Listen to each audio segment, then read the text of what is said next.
So, happy Sunday guys! Magluluto tayo for today's video ng pesto pasta. So, unahin na nga natin ang kalahating pasta. Siyempre, papakuluan natin. Then, butter. If you have butter, okay lang margarine. And whole cloves of garlic. And haluin nyo lang siya till mag-brown siya. Yan, haluin mo ng bongga. Then, onion. Haluin mo lang din siya, mare.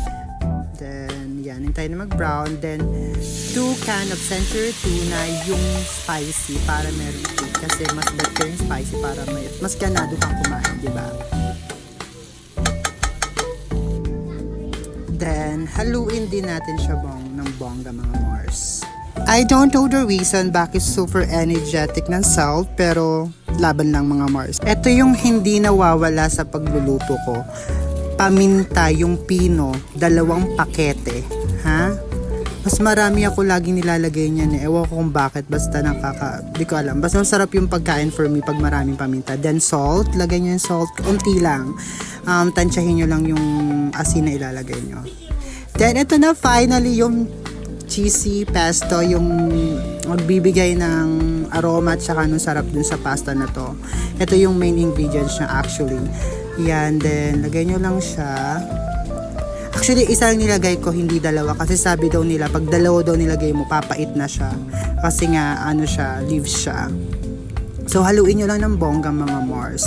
Then, ilagay mo na yung pasta na pinakuluan mo. Yan, nilinis ko na yan. Then, may tubig pala siya. So, ikamayin na lang natin. Nagugas ako dyan. Huwag kang pala desisyon. So, malinis naman ang kamay ko. So, ilagay natin yung pasta. Actually, matagal ko na itong gustong gawin. Ngayon lang nagkaroon ng time ang self.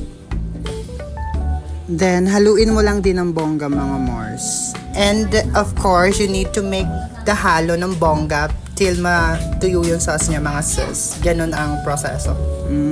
Bongga, ang sarap niyan, Mars. Feeling ko ang sarap-sarap nito. Actually, natikman ko na siya. Tapos na ako siyang lutuin. Ang sarap-sarap niya, actually. Ang daming nakain ng mga kapatid ko. Sila lang naman ang aking pinaglulutuan. Yan, haluin mo lang. Ang cheesy niya. And mga sis, what I can suggest, you can try it to your home. Goodbye, guys.